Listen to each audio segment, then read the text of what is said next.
who is this guy, what's going on? And so then we started looking at him and his co-authors, and we discovered that, well, his co-authors were also publishing papers with him that also had this same format. And from there, we kind of started circling around and discovered that there was this entire subgenre of optimization research that looks to be almost completely fabricated. It appears that people stumble into this, they discover that you can just get a bunch of stuff published on it. They cite each other, and it creates this weird perpetuating cycle where you just have this whole community of people that are just in on this thing and just pumping it up. We got kind of fascinated with this. It's okay, well, we've stumbled into one of these because we have a little bit of expertise in this. Are there other ones? Are there other things? And so we started taking stuff that I'd been thinking about in terms of how people are manipulating their publications and citations and this whole subgenre of fairly fraudulent work, and started trying to do a comprehensive review of well, how are all of the different ways that people to be manipulating the scientific process in order to pump up their tricks and become famous and respected scholars without really the work. When we talk about scientific fraud, most people think of falsified data or doctored research papers. But one of the most infamous cases in recent memory wasn't about lab notebooks or journal articles. It was about a company that promised to revolutionize medicine, and in doing so fooled investors, doctors, and patients alike. I'm talking about Theranos and its founder, Elizabeth Holmes. Holmes was a Stanford dropout who started Theranos in 2003 with a bright, bold idea: develop a technology that could run hundreds of medical tests with just a single drop of blood. The pitch was irresistible: faster, cheaper, less painful diagnostics that can make healthcare more accessible to everyone. Investors poured in, more than $700 million, pushing Theranos to a valuation near $9 billion. The media hailed Holmes as the next Steve Jobs, and her black turtleneck became a symbol of visionary innovation. But behind the sleek devices and glowing press coverage was a shocking reality. The technology, which Theranos called the Edison, simply didn't work. Tests were unreliable, data was manipulated, and internal scientists who raised concerns were ignored or silenced. The company presented falsified results to investors and partners, a textbook case of scientific misconduct on a corporate scale. When investigative reporting finally exposed the truth in 2015, the illusion collapsed. Holmes and her COO, Sunny Balwani, were later convicted of wire fraud and conspiracy for deceiving investors and patients. In 2023, they were ordered to pay more than $450 million in restitution. The Theranos story is a stark reminder that science depends on transparency, reproducibility, and ethical oversight. When those values are compromised, even in the name of innovation, the results aren't progress, it's fraud. And while Theranos unfolded in the boardrooms of Silicon Valley, similar pressures exist much closer to home. In university and research labs across the world, the same drive for recognition, funding, and results can lead to corners being cut and data being twisted. On today's episode of Pilot Projects, you get to hear from a systems engineer and associate professor here at the University of Virginia who is researching and tackling the concerningly growing world of academic fraud. Take it away. So I'm Matthew Bolton. I'm an associate professor of systems and information engineering here at UVA, and my project is Safeguarding Science, developing tools to prevent scientific fraud. This project was started it wasn't just my project. It came together between me and the former chair of my department, Bill Scheer. He is the former chair of our department because Bill died very suddenly right at the end of the last fall semester, right as we were putting in the Jefferson Trust application. Bill is much more of the showman than I am. I was hoping he would be the one to do the bit. So he and I had just both noticed that science feels like it's sort of gone off the rails in a number of places. There's a lot of dimensions to this, so it's a little bit hard to synthesize. But for me, the impetus was I was involved in the faculty review process, which is something that the engineering school does every year to determine whether you get a 2% raise or a 3% raise or whatever, and you rank faculty performance. And I was on not my department's review, I was on a different department's review, like external member, and, there was a faculty member there who had published something on the order of like 200 papers that year. Now, an academic paper is a thing that, when done correctly, is probably the culmination of several years of work. And the writing of the paper itself is something that can take months. And I had a paper last summer that I put in that it had been 6 months of the writing and the refining. And it's a little confusing to see a single faculty member producing that much material. It raises flags, right? Especially when it's like they're pumping out a paper a week. It takes a solid day to just read an academic paper when you're really concerned with digging into the details and checking that it's right. And so it doesn't track with everything else. So I did a little bit of investigating and kind of figured out what I thought some of the mechanics were for how this was possible, and started playing around with it and went to the chair and told him, hey, I think there's some funny business going on. I'm going to try to pull off a stunt where I take my record and just pump up my output and my numbers in these ways and then document it. And he knew I was doing this, thought it was a cool idea because he was kind of an iconoclastic guy. And I never started, because as we were starting, he sent me a message with someone that he had found online who had submitted a paper to his journal for review. And we looked at his profile,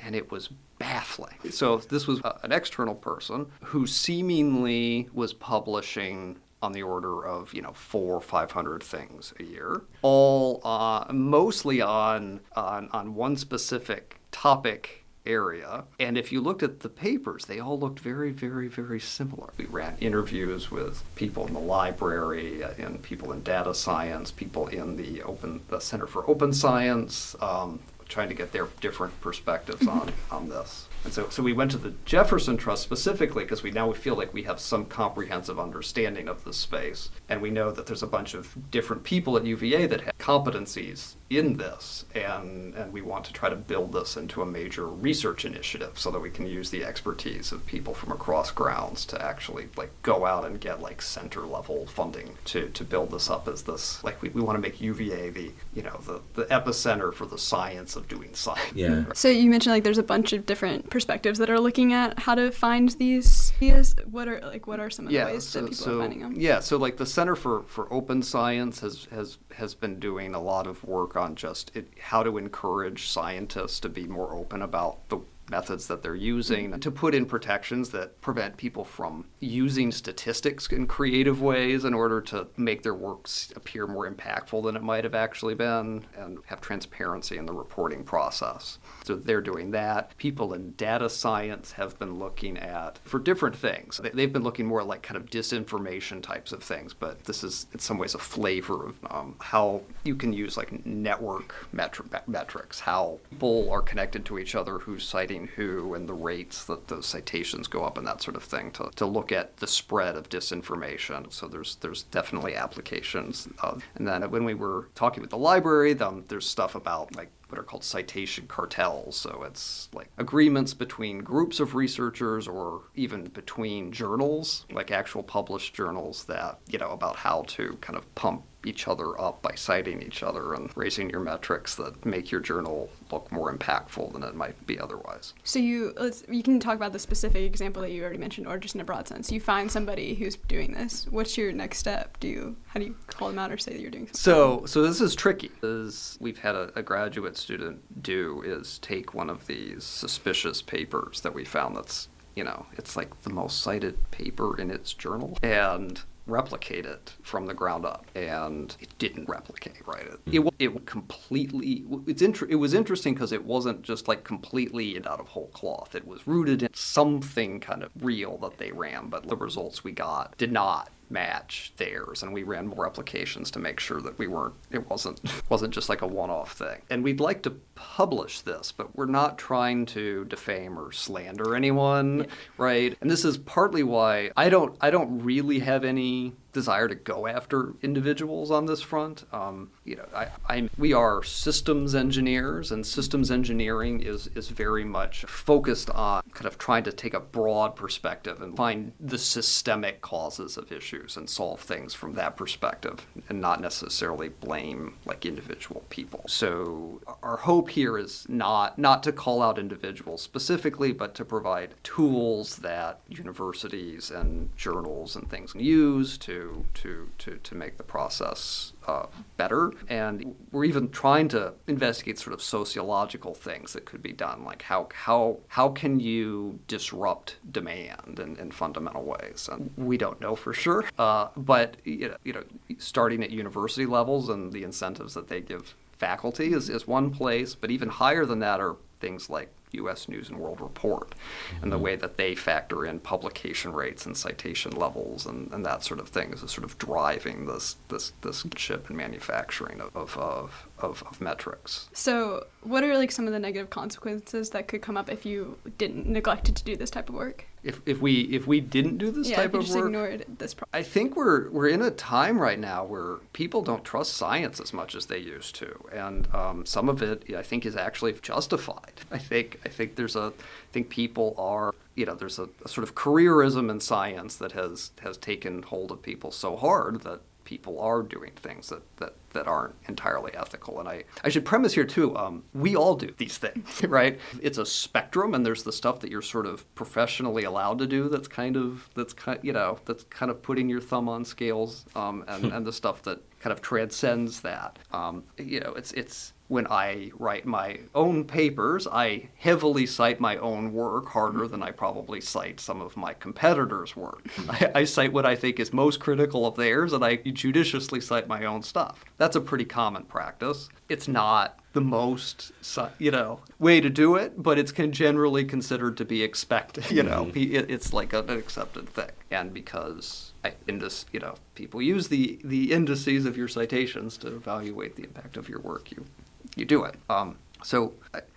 I don't know if we're going to really solve the problem. We're going to try, but I think trust in science is important. I think another dimension of this is, and I'm not an old scientist, but I'm certainly not young at this point, and I have felt the shift in the culture over my career, where it used to have much more. It used to be more relaxed and fitting of this sort of scholars spending time thinking and working on their problems, whereas you used to take lunch, right? You would go have lunch with colleagues, and, whereas today it's you work through lunch, you work through the weekend, you don't stop. You're just constantly churning stuff out, and so I don't think that's good for the future of the profession, and it's unfair to have this acceleration happening when you are tenured and established and imposing these additional insane requirements on younger people, especially if they aren't actually making the science better. Is this happening internationally? Oh, yes. Oh, and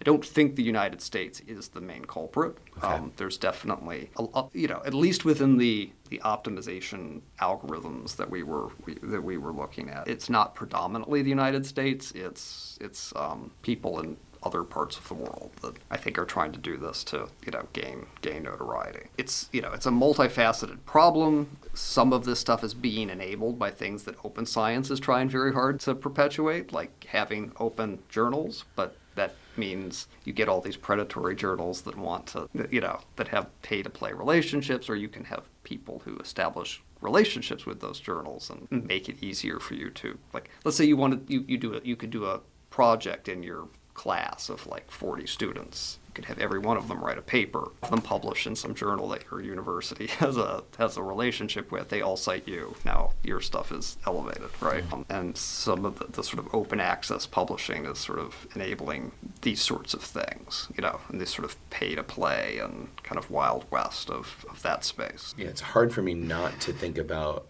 social media metrics games of you put your face on the feed, you have 9 burner accounts that all like that face, which then makes the algorithm send it to so many different people, and suddenly you're on. And it's interesting to me that's happening in science as well as influencer culture or whatever. And what you described there is exactly what I had planned to do to inflate I had not planned to pad my own citations, because my own like publication record, because I actually really care about my scientific publication record. I don't want that polluted. But I think so. One of the ways that people get evaluated is the number of citations and the number, and there's like these different metrics associated with it. The biggest one is the H index, which is, it's like the total number of papers you have that have X citations. So where X is like whatever the maximum number is.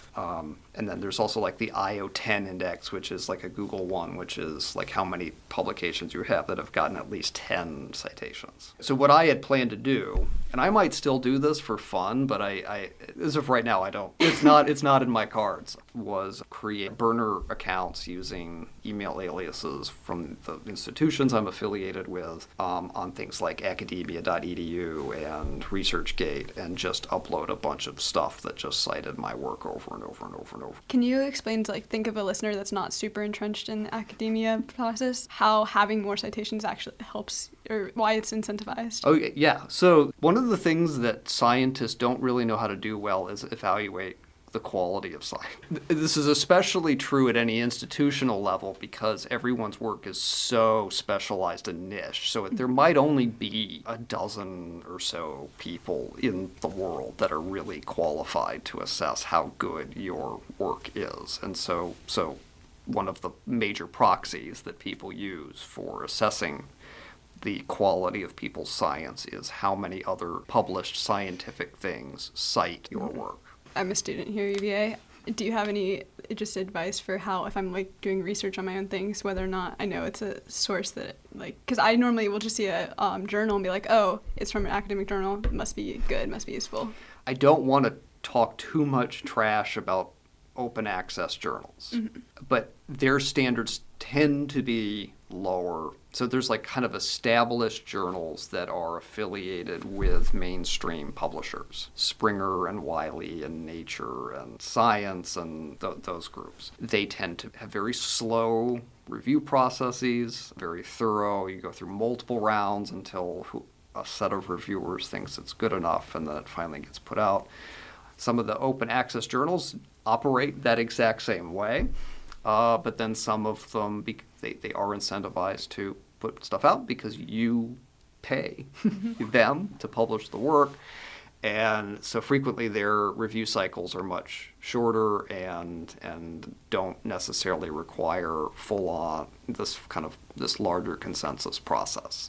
It's all a spectrum, though. I'm an associate editor for one journal, and I'm a senior editor for another journal, and they have very different processes and different requirements for numbers of reviews and that sort of thing. And even then, I'm not entirely sure which one is better. One of them appears more rigorous, but I feel like the process for the other one is actually much more well conceived and has a set of really good reviewers that it can always call on that we know is there and will actually provide quality reviews. Outside of that, so it's if the journal has what's called an impact factor, that means it's been looked at by Thomas and Reuters and that they've assessed that it's worthy of getting an impact factor, which is effectively like an H index for the journal. It's like the average number of papers published there get. The higher the impact factor, supposedly, the more prestigious the journal is. If it doesn't have an impact factor, that can be something to be wary of. If it's from a purely open source publisher, that's also something to be a little bit wary of. There are kind of tiers of open source publishers. Some of them are getting better over the years. They're actually they recognize some of these issues and they're trying. Outside of the journals, then it goes down to things like conference papers and proceedings, which at least in engineering tend to be considered sort of lower tier stuff. That means they've gone through less peer review. This is also changing given the rapid rate of technology transfer. There are some disciplines that favor conferences. Different conferences have different peer review processes. So below that are government report, books and book chapters, which tend to go through less of an editorial process, and then other sources. So anytime you find something that's you both look at the the actual thing and see whether the quality appears to be good, and check it for your own sake, and then you might need to do a little bit of poking around just to make sure that that the paper and the venue smell right. This is like a moving target that, in the instruction team at the library does with students, which is, evaluating your sources. And it's actually what you're talking about is just so terrifying to me because evaluating your sources based on impact, if the impact can be so apparently easily manipulated, but it's not like this hasn't changed forever. Like every year I've worked in libraries, the way we instruct about looking up, responsible, good sources changes, and it often comes down to it depends. And because we can't just know quality, we have to rely on certain metrics. Sometimes that's the science has proven itself to be right, and these are the people who are a part of it. But if that's getting hidden by manipulation of citation and impact scores, it is no wonder that no one trusts, that many people, well, plenty of people trust, but that it's hard to know what to trust, just out the gate. Or if you're a 19 or 22-year-old doing this stuff for the first time. Or if you're a professional who's been doing it forever and now everything's different. So and it's gotten harder because it used to be that if something sustained the test of time, right, that also could have mean something, but that can also nefariously be derailed. Or I have an example of something I've published recently where I showed that one of the most popular contributions in my discipline has this massive flaw in it. And that study's getting traction, but it's not keeping up with the critical mass of people using this thing incorrectly that is just out there in the world. A very important point about the published literature is that even when it goes through peer review, it can still be wrong. It could have mistakes, or it could be junk, even when it does go through the proper process. So. And there's a whole group of vigilantes, these sort of out there now looking at, especially in psychology type research and other areas, like finding falsified data and things in the record and getting people in trouble. So even the president of Stanford got caught in one of these where there was falsified data in several of his studies. There was a high-profile person at Harvard that got taken down for psychological studies that looked like they were manipulated. My wife is a pharmaceutical scientist at UNC Chapel Hill, and she was at a conference once on stage with another researcher, and suddenly her data she had generated in her lab was being presented by this other person. Oh my gosh. And her data's published, right? But I don't think the guy knew. Right, yeah. Someone in his lab had went out and gotten that data and they generated it. Wow, this is the most unsettling interview of the day so far. Yeah, so glad to have you. It sounds like there's a lot of reverse engineering going on in this. And I'm interested in, do you think the impact of what you're working on could actually help us create the new? I mean, it seems like it's going to help create new ways to understand legitimacy, right? Yes, that's the hope. And we have a number of different ideas that we're playing on. I've mentioned some of them already with sort of network analysis and whatnot. An idea that the undergraduate team and I were throwing around for a while was the ideal, because we have these H index and IO10 index and other thing, and we were thinking about coming up with a crap index, right? Which was and it probably would have to be a multidimensional sort of thing that just breaks down different people or journals or institutions based on the these just indices of suspicion that how suspicious are these different things, because you might have great metrics, but if your crap index is really high, that might encourage some scrutiny. This is dangerous because you don't want to falsely accuse anybody of anything. So it's would have to be done carefully, and those can also start to get gamed the same way that the other metrics can get gamed. I keep having these conversations with the people who are traveling. I used to own a food business, so they'll ask me how do you even pick where you're going to eat if you're in foreign country? I don't know anymore, because all of the the influence of money on blogs that we used to trust, or on newspapers, etc. Google reviews are totally on. You don't know, and so the answer has been, well, you go to one place and you ask the person what they like. And it seems in a lot of ways like we're because we don't want to pick on people, and because these numbers can be gamed and we might stop at the numbers, that what you mentioned earlier, we're not going to lunch with our colleagues anymore. Like that would be where we would actually find out what they were doing. Right. Like it all seems to be pointing back to the only source of, not all of it, but a lot of it seems to be pointing back to the source of the truth here is knowing what is talking to our colleagues about what it is they're actually doing. And if universities don't trust the faculty enough to just do good work, then having to engage in the legitimate hard process of really evaluating the quality of their work, which means sitting down and reading it. Yeah. And actually working through their math and that sort of thing. Which is theoretically part of the tenure process and everything now. Yeah. You mentioned the undergrad student team. Can you talk a little bit about that, like what they are doing specifically, and if it's still open, can students get involved and how? So anyone that wants to get involved, we're going to be running a series of workshops specifically on this topic, which is designed to build this cohort of people and target going after different funding initiatives. But it's going to be a combination of that and interesting topics in the area. The capstone team itself, that was last year. So they all graduated. They all have jobs. That's great.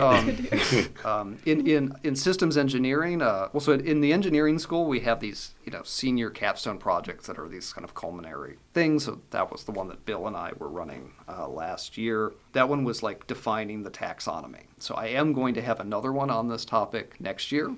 And so that's going to be a team of senior systems engineers, but it doesn't have to just be that. We can certainly get support from anyone else that wants to get some research experience and be part of that. One of the nice things about our department is our capstone projects get documented as a full-on academic conference paper and published in the IEEE proceedings, and we have a conference that's usually hosted over in the business school where they get to present their work. What else did you want to tell us? Yeah. So the big thing we haven't talked about yet is the influence of AI in this process, because AI has made it easy for people to generate text, at a level, at a level and rate that they haven't previously. And it certainly seems like it could be accelerating some of these issues just because it makes the writing process better. But from the capstone team, we're specifically interested in this, and they did a lot of analysis on this, and the numbers weren't horribly concerning. It was more like the people that were going to do it were already doing it, and if they can use AI to help them doing it, they're doing it, and then the people that are honest are also using AI to help them with their writing and do things faster than they did before. So AI, at least right now, is not cause for concern, but there are things on the horizon that are making it more concerning. Like my colleagues in data science were saying, there are AIs now that can just churn out a systematic literature review. I'm not sure how they could possibly trust what's coming out of that based on my experience with AI and its lack of completeness. And well, yeah, and I mean, every time I turn in a lit review or a annotated bibliography, I'm like, is the person who I'm turning this into actually going to check my work? And so for me, it kind of goes back to who's at the end of it. Right. In fact, I didn't ask about AI because when you revealed that it was different manipulation of numbers, I kind of assumed that this is, I'm glad to hear you say it out loud, that this is kind of where it is. Like, people are going to be nefarious in ways, and they're going to use tools in ways. And it's interesting to know that at this stage, or at least now at this stage, that the AI usage is to be expected, because it is certainly helpful in lots of ways. Reading spreadsheets, but when it comes to like making the trust in real information, and the fact that we can't trust what it's telling us anyway. Right. And I guess that's the I'm kind of surprised at how not useful AI is. Right. Mm-hmm. It's like it's automating away the stuff that doesn't really need to be automated away. It's like it's like getting if you ask it for something, that needs to be real, it's like you really can't trust it. It's going to give you a very kind of dumbed down, version of it. But that's not, at least as a, and I'm not necessarily a standard user, but at least as an academic, that's not what I need. Yeah. That's making my life harder. Yeah. Well, it gets back to the question of quality, but I agree, like the process of knowing what I know I need to get and then using AI to get it. Like I spend more time trying to figure out what am I not asking correctly. And then at some point that time I could have just done on my own. And you probably would have gained skills in doing that. Yeah. Right. Which is, as opposed to just learning how to yell at this thing to give you what you need. And yelling at it in a way where I am pretending to talk to something that I know is not human, which is a skill, I guess, in its own. Like, how do I learn how to talk to it? Maybe it's teaching me how to talk to people better or ask better questions. That's the only hope I can get, Yeah, I'm not inherently down on AI. I'm amazing. I'm kind of amazed at times with its ability to write software in certain situations. There's certainly helpful time-saving things. But when it comes to generating new information, we at the library talk about using AI as a tool to help you help you brainstorm information you're interested in, because it can certainly do it. But yeah, I mean, when it comes to manipulating numbers, like if it comes down to like a tenure committee, just looking at an impact score, which can be manipulated outside of AI, that's a whole other issue. That is also probably going to be impacted by AI, or is right now. Yeah, it can automate some of the the nefarious things that people are doing, right? And so if no one's checking, the amount of checking, security guards for academia.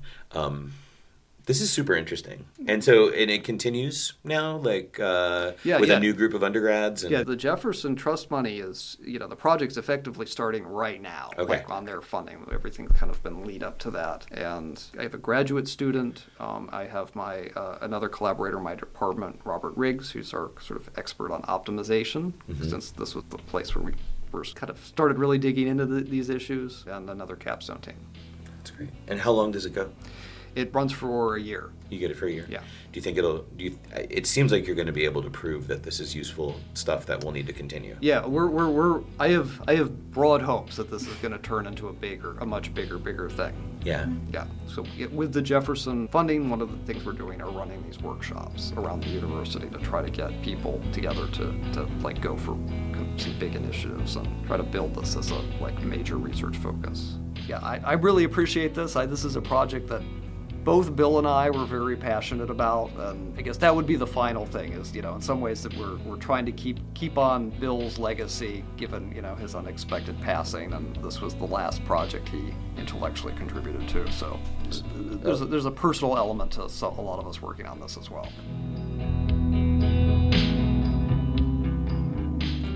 Pilot Project's Stories from the Jefferson Trust is a Sound on Grounds podcast.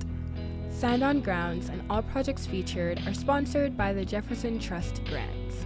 This episode of Pilot Projects was recorded by Sarah Bastinelli and Jason Evans Groth and written and edited by me, Delonda Jello, in the Robertson Media Center.